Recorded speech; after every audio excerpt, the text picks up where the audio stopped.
You're listening to NIL Now, a podcast dedicated to the name, image, and likeness of today's college and high school athletes. So we're going to explore the crazy and wildly interesting world of name, image, and likeness. NIL Now, covering the latest sports business headlines and keeping you informed on the nation's top performers. This is NIL Now, where the stars of tomorrow are getting noticed today. It's the Wild Wild West, but we're wrangling it in. Presented by Headline Studio and Reddit.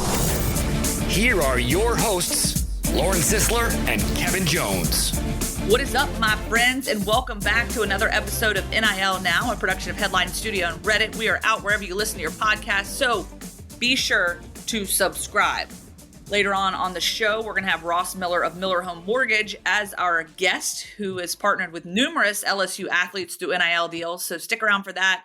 Great conversation there, especially as this will lead into one of our topics off the top of the show, and speaking on the LSU women's basketball team as a transfer. So we'll get to that in a moment. But first and foremost, we are talking Kentucky basketball. How you feel about that, KJ? Kentucky basketball, let's go. Let's get on it.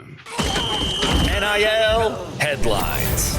You know, we've done a lot of talking about y'all Hokie basketball because y'all Hokie girls are on fire. But I'll tell you this, Coach Cal has been on fire quite a bit about his thoughts on NIL, and he's made it pretty clear kind of where he stands on this. And just recently, he went on the Dan Patrick show and discussed issues surrounding the transfer portal and NIL. And I think, you know, maybe he comes from a camp that has a different perspective on it, because Kentucky has always been known as the one and done program, right? The program that brings guys in, one, done, we see you, peace out. Okay, then you're going to sign some big time, you know, NBA contract. So Coach Cal, like many college coaches, said the reasons kids go to Kentucky shouldn't be, though, for NIL. He added Kentucky's track record for placing one and done players into the NBA and the maximum money they can make through the draft rather than name, image, and likeness.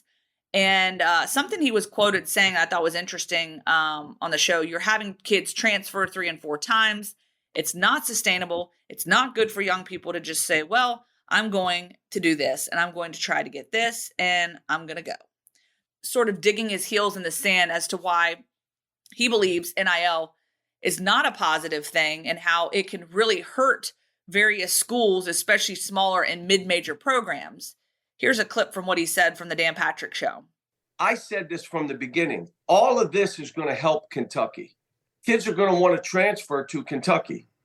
We're going to be able to put the best stuff together. I'm not sure if it's the best thing for college sports or college basketball and coaches. Many mid-level coaches are going to get fired because their best players are leaving. Yeah. And then they have a struggle year and another struggle and they're gone.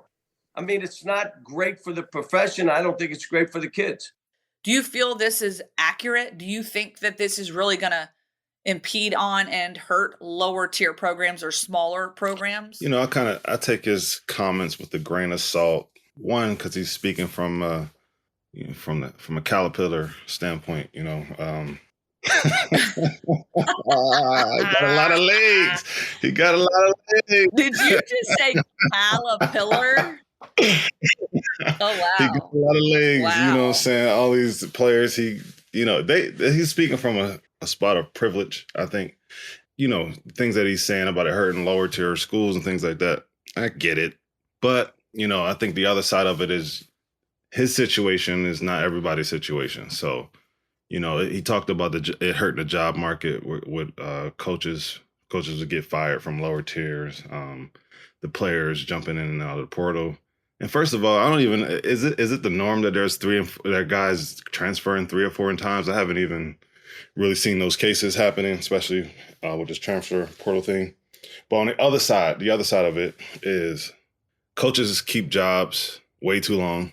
You know, I think there's a lot of average coaches, is what I'm saying. So if you're going to be a head coach in college football, there needs to be exceptional. They need to be exceptional. So I think that my point is that this balances it out, I think, you know, where if guys or girls are losing their jobs, then obviously we don't want anybody to lose their job. But if you're an average coach, you need to move on anyway. And if you're a player that's in a situation, you shouldn't be staying there longer than you need to stay there, especially if you've been promised something, you're not getting it. So I think the flip side of what he's saying is that this balances out those two situations. I don't know if you call this a contradiction, but then he kind of goes on to talk about how our kids make more than anybody. He referenced Jacob Toppin on the AT&T commercial, talked about John Morgan doing Morgan and Morgan national stuff. He says that's because we are Kentucky, right? So Kentucky comes with like the label, the brand, the name, and in some ways for Coach Cal, that's used to getting these guys in there, the one and dones, we've talked about this before. I mean, could benefit him, right? Because there could be this opportunity for the guys that, maybe not your first rounders or your, not your top round draft picks that are going to go make millions upon millions by signing an NBA contract. But, you're not putting however many starters on your team aren't going to do that as one and dones. You've only got a couple of one and dones on your team.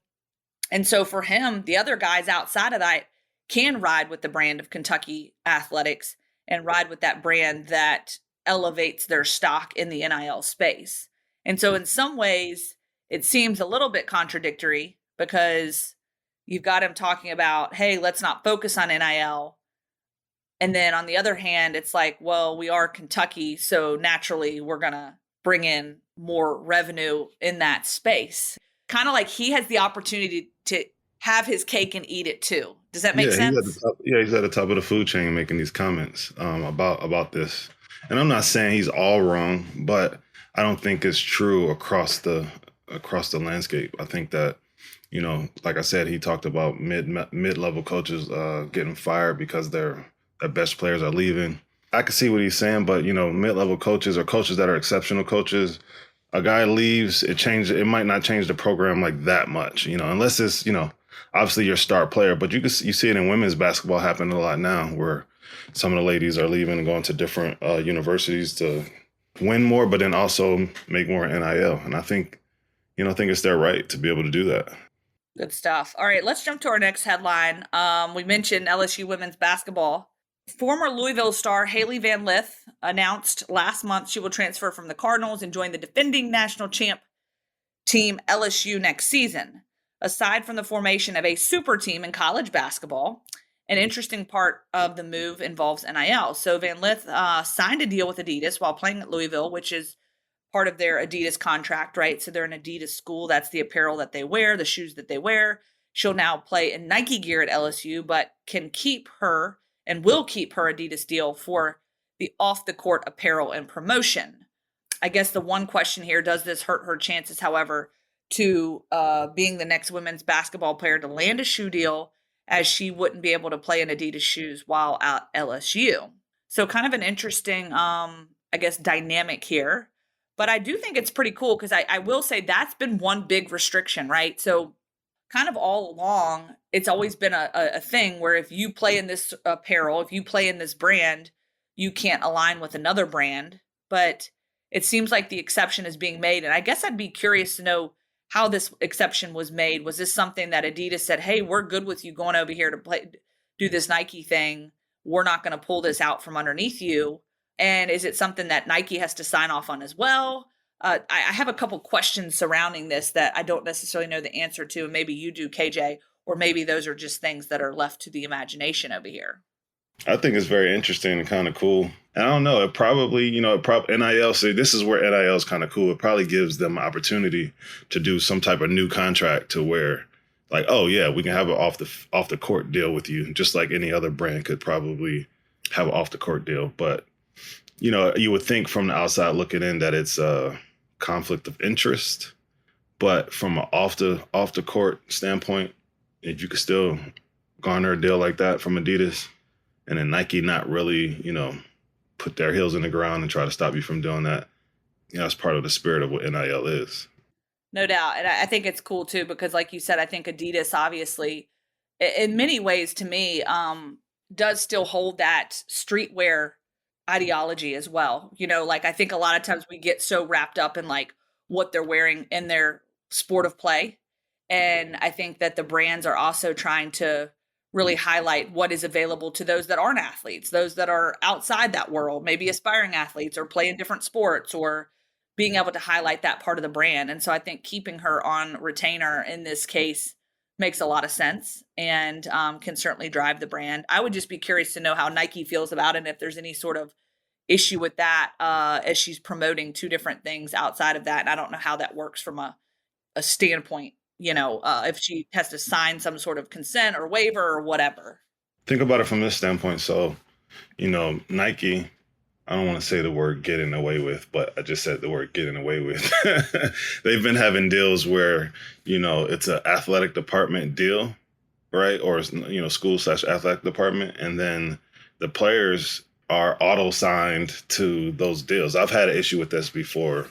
So when you go to a school, whatever that school is, you just automatically are signed up to rep that brand, and you hadn't necessarily said you wanted to, or you hadn't had to sign papers or anything. So, I think that's the old way of doing things.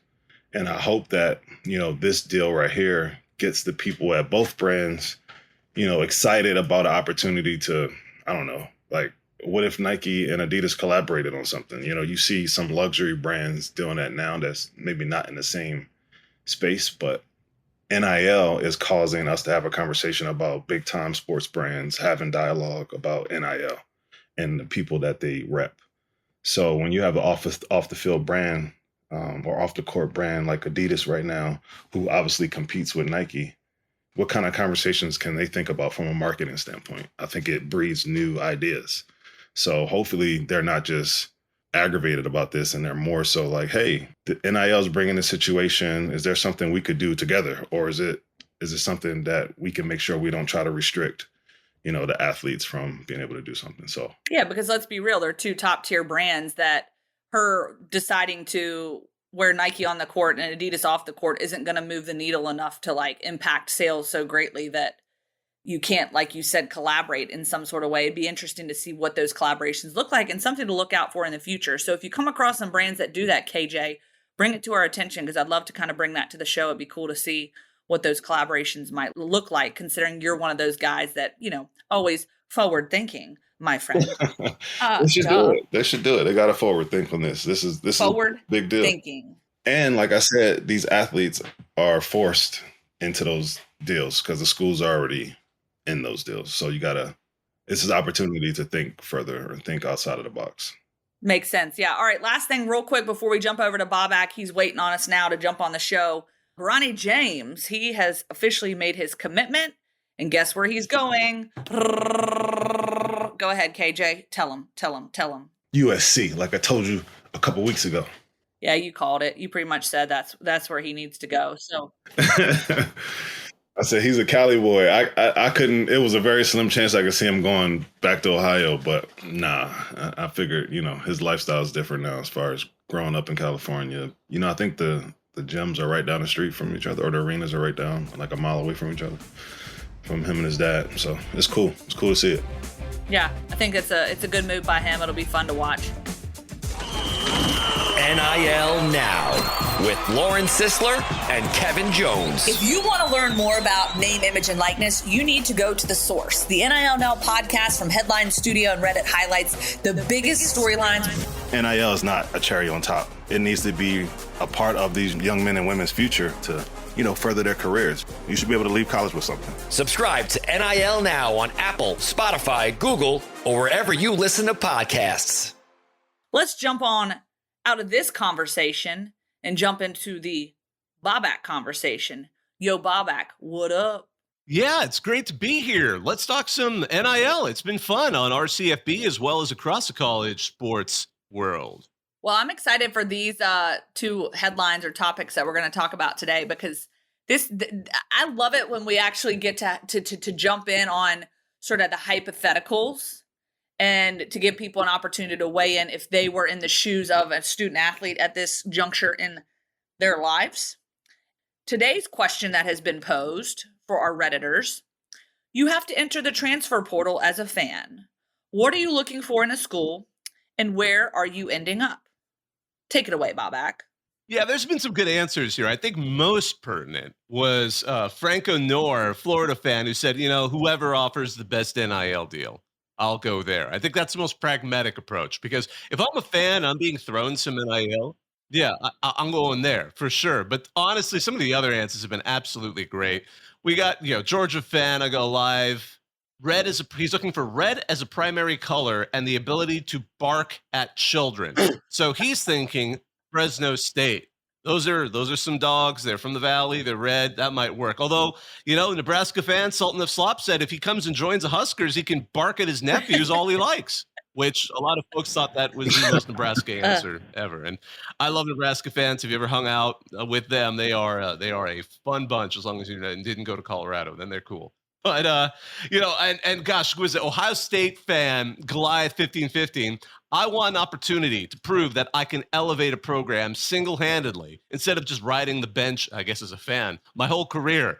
I'd like to remain close to home and be with family, and we'll be traveling to the Toledo, Toledo, but I keep imagining you saying the Toledo State University just out of habit, being an Ohio State fan. And, KJ just gave you the eye roll. Oh, come on. I think it's funny with a little bit of sarcasm. The Toledo. It's funny. It's definitely funny.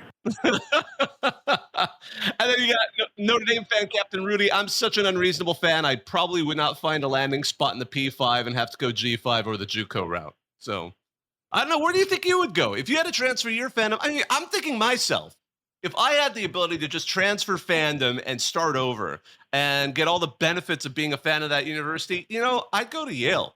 I'd go to the game because that's the real game, Michigan and Ohio State fans. I have to be honest with you. I'd go to Harvard, Yale. I'd go to the game, maybe go to the Yale Bowl, meet some heiress who's like, well, they don't really do numbers, but is like the 15th generation of something that probably was fur trappers or something back in the colonial age. And then I will happily retire to the French Riviera and sit there and prattle on about a book I'm supposedly writing while really just basking in the cafes. So if I were to transfer fandom, it would be there. Or if I wanted to be more contemporary, Stanford, because I might as well just enjoy hanging out with people who potentially have loads of money and might be charmed by my wiles. That's a good one. Okay. I'm feeling that.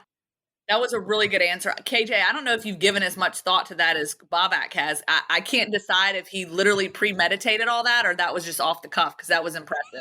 It was impressive. Because I'm sitting here like, oh, man. I mean, because I grew up a Hokie fan, right? And then, of course, my allegiance and alliance goes with my Rutgers Scarlet Knights, the State University of New Jersey. I have to admit to y'all, first of all, I always have to make sure y'all remember that we invented college football, so quit laughing. But the weather in New Jersey, no bueno. So, it was always brutal. I just remember, you get through September and it's kind of decent, it's nice, and mind you, at Rutgers, it's quite different than things are done down here in the SEC where the girls are rocking around in their boots and their mini skirts and their cute little sorority outfits and things like that. I ain't into that. I'm not playing that game.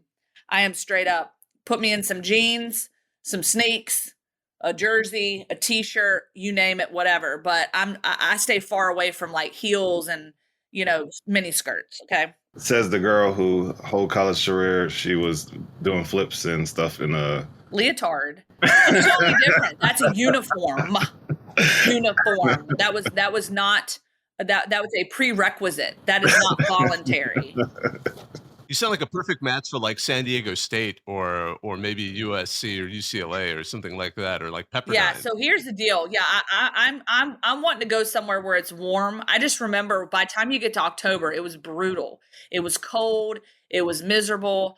I just don't like the cold weather. And then I'm here in Alabama covering a lot of the SEC schools for the last several years. Now, I bounce around all over the place, but I will say I've gotten quite accustomed and very happy with getting to go well into October, even into November with a pair of pants and maybe a sleeveless shirt, maybe throw on a little blazer, but you ain't got to bundle up because I just don't like being cold on the sidelines. Because let me tell you one thing they have not invented yet for us sideline reporters, there are no heaters for your mouth. So it does not matter how much you're bundled up, your mouth gets frozen on the sidelines. And it's very, very, very obvious when I'm really cold on the sidelines because my mouth sticks together. It's like I'm talking like this and I can't do it. I just can't talk because it's so cold. That's what it sounds like. Can we mainstream Bane style masks that are maybe heaters? So like look like Bane from the Batman movies. That would be, there you go. That might be pretty cool. Just put me in a bubble. Like, just put me in a bubble. I don't know. So I will say my fandom is going somewhere warm. That's all I'm saying. Maybe Hawaii. Let's go to Hawaii. Okay. All right. Enough about my warm weather hopes, dreams, and aspirations. KJ, where are you taking your fandom? Well, I would reverse in time, go back in time, and I wouldn't go to Virginia Tech in the first place. I would go to UVA. Oh. And I would wear a bow tie and some slacks, and I would drink wine at tailgates, and then I would be like, this shit is whack, and I would transfer immediately and go to Virginia Tech. What, you didn't want to have some Zimas first before you transferred? No, absolutely not. And then I would transfer to Virginia Tech where I was supposed to be in the first place. I love it. And, I'll do all that. I'll do all that jazz, The heel that's turn. what I would do. I see what you did there. All right, fair enough. I think you are within the rules of this show. We'll let that one roll. I will let that one roll. You're listening to NIL Now.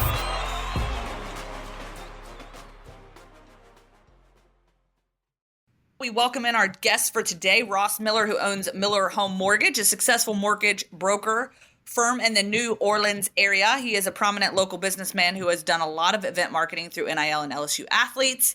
He also did an event with 3 of the athletes on the LSU gymnastics team, which is in my wheelhouse as a former gymnast myself. Ross, great to have you on the show.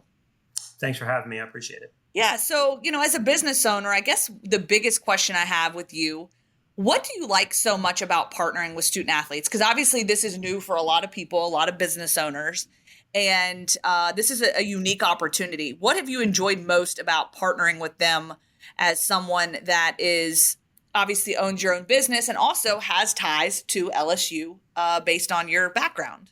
Yeah, so for me, it's able to assist some of the athletes that might not have quite the same name recognition as the big name athletes. The NIL deals I've done so far have been with the gymnasts, with some of the swimmers. It exposes them to not only the business aspect of doing NIL, but also gives them exposure to different people in their field that they may not get at LSU. Specifically with the gymnastics team, like what's kind of the appeal with different sports and bringing their partnerships around and helping use them as, a voice for your company? What does that kind of look like? Yeah. So in this situation, it was an event with, 150 realtors. Most of the realtors happen to be women. So the connection between the women's gymnastics team and the women realtors, real estate agents, just made a lot of sense. So we had Aloyna, Cameron, and Sierra come, and the realtors just ate it up. And we marketed that leading into the conference. We marketed the day of the conference.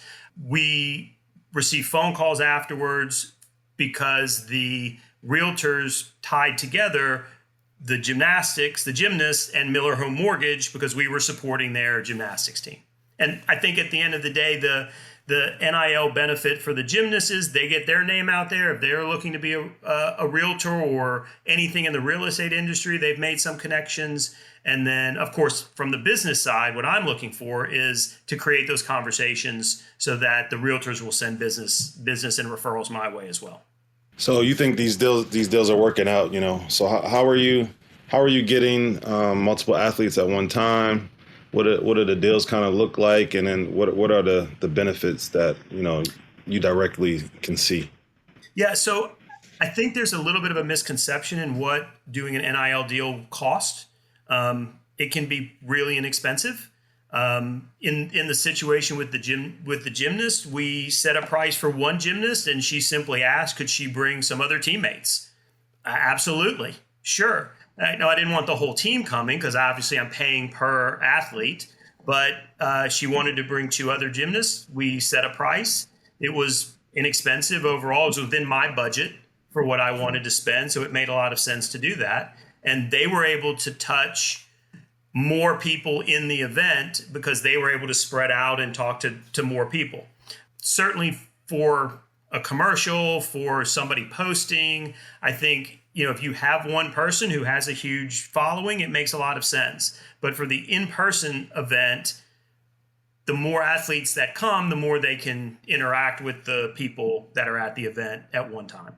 They do pictures, they sign autographs, exchange cards, all the things you would normally do at a conference. And Ross, I think one question I have is, for those that might be considering business owners, because, you talked about this prior to the show, that a lot of business owners have that perception that I can't afford this. I can't do this. This isn't, something I'm capable of doing or able to do with my business standings. But obviously you've proven that to be different, and that, maybe that perception to be somewhat false. Why do you think going this route and giving money to the student athletes directly on the NIL front is more beneficial perhaps than maybe donating directly to the athletic department or a collective? Well, I don't know a ton about exactly how the collective works behind the scenes. What I do know is that when I write that check or donate or deposit that money into the athlete's account, I know it's going directly to them for the time and energy they put into coming out to the event and supporting and promoting Miller Home Mortgage. The most recent one we did was with Griffin Curtis and Ezra Dickerson, who are two male swimmers for the men's swimming team. They had both commented it was the first NIL deal they had done. And, these are dollars that they can utilize to supplement living at LSU. I have a son and a daughter who are both at LSU right now. And so we know what the cost is. And, if you're able to help them with books or help them go out on a date on a Friday night or, whatever they need the money for, then I know that's a big help to college students based on the budgets they're living on. How did you come up with these ideas? I think it's a good way to look at the NIL space for marketing, or even if you're just trying to support. How did you come up with these ideas to actually make it happen? Yeah, so LSU has NILSU, which is we were invited to a couple of different events through NILSU, talked to a few other small business owners. The first year they had it, maybe 10% of the people raised their hands that they had done an NIL deal at that time. This past year, they did an event where when you were invited, you were sitting at a table with athletes from LSU. And when they asked how many people had done NIL deals, probably 50% of the group raised their hands. So in the matter of a year, it's really increased the number of people doing the NIL deals. At this event is where I met Ezra. He was extremely outgoing, very nice. And when I put out that we were going to do another NIL event, he immediately responded he was interested, and that's how we put it together. But the first time you did one, how did you rationalize? And I'm just trying to get the listeners and us also to just hear how your thought process. Did somebody give you the idea? Was the LSU say, hey, you can do it this way, and if you're trying to promote something, you can take a kid here and you'll get some feedback? How did you? So it was some of my own thoughts on how to make it work, and some from the NILSU event. The discussion was they can post for you, or they can show up and shake hands, and they can stand at a step and repeat, right? And just take pictures with everybody who walks through the event. And, my idea was I knew I had these realtors in a fixed location, and how would I stand out to these realtors from everybody else marketing at the event, right? In the mortgage business, we have some rules we have to follow, right? In terms of you can't pay a realtor a kickback, okay? But I can pay a student athlete to go and make sure he takes a picture with a realtor. There's no value to that picture, so I'm within my rules and guidelines while still supporting LSU, supporting the athlete, and promoting my business. And it just makes a lot of sense to do it in this fashion. Yeah, I think it's awesome because, like you said, a lot of people think that it has to be this high dollar amount to be involved, and that's not the case at all. And the student athlete really appreciates that, Yep. And look, I didn't know the first time I wasn't sure how successful it would be, but the title company that ran the event called me a week later and wanted me to bring 2 more athletes to their next event, which was going to be a couple of months down the road. And that's when I knew it was successful.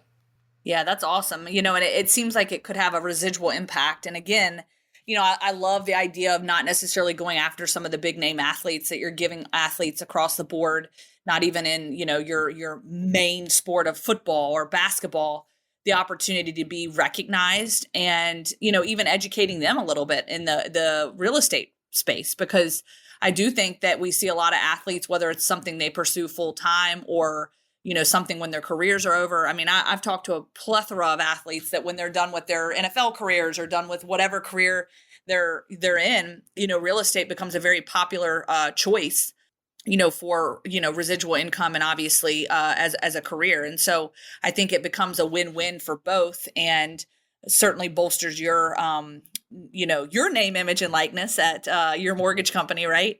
I guess one question I have too, and this goes along with sort of obviously LSU winning the national championship. We talked about Livy Dunn. She's probably got a price tag that's way up there. As a business owner, do you think that it's super important or would be important to have like a title or some sort of name, household name already attached to that? Or do you feel that you're really garnering some of the same attention with some of these athletes that have not already had the attention before? I think if you're in a bigger business, having that name athlete makes a lot more sense. Right. Mm-hmm. So you guys may have heard about, walk-ons, right? So did a really big deal with quarterbacks. Okay. But let's be realistic. It's a whole different budget than where I am. Okay. So I think in every school, there's going to be athletes in different sports that are going to be at your budget. You just have to figure out where that is. If you're doing a local event and you can bring in, the local athlete, I think that carries as much weight, right? Now, in this case, Griffin and Ezra were not from Louisiana. They're actually from Michigan and Minnesota. But last year, Sierra Ballard is from, we call it the North Shore of Mandeville. So she's from the New Orleans market. So it made sense that to have her there. There were realtors there from the North Shore. There were realtors there from New Orleans. So as soon as she says, I'm from Mandeville, it adds to that level of notoriety. And again, they were ecstatic to meet gymnasts last year. Ross, I think this is amazing that you're doing this. I think it creates an example for other, small businesses, local businesses to be able to, step up and be a part of the NIL industry in this way.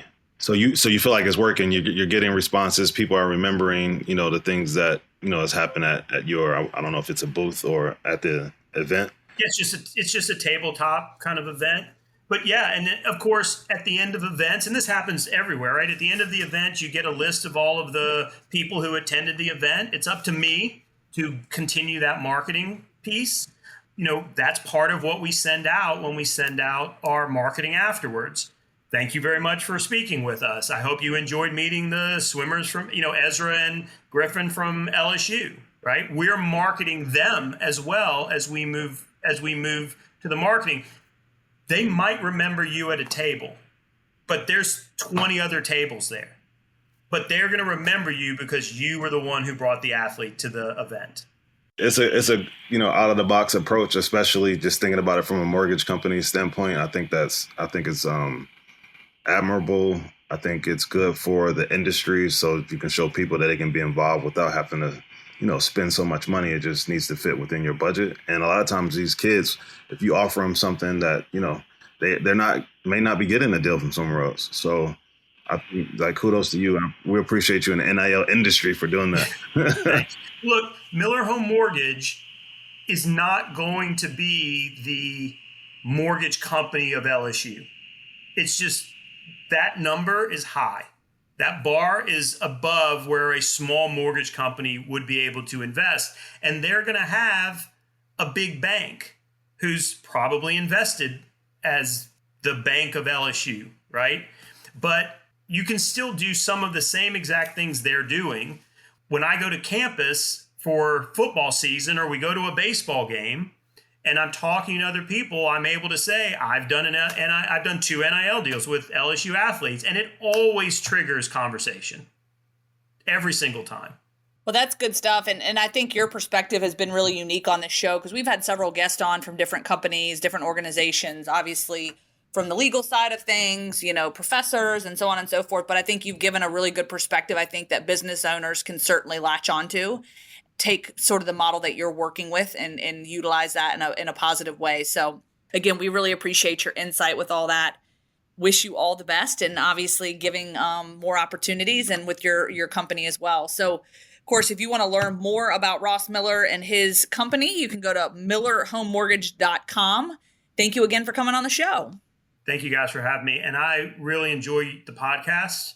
And I think that what you guys are doing in terms of exposing more athletes to NIL deals will create more of these business ideas that I've been doing. And I think there'll be a lot more people to do them in the future as well.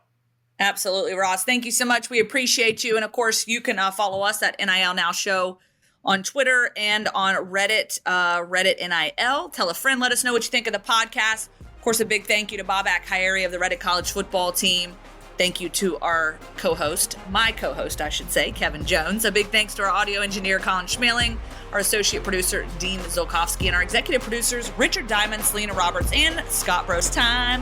Have a great week. Thanks for listening to NIL Now, presented by Headline Studio and Reddit.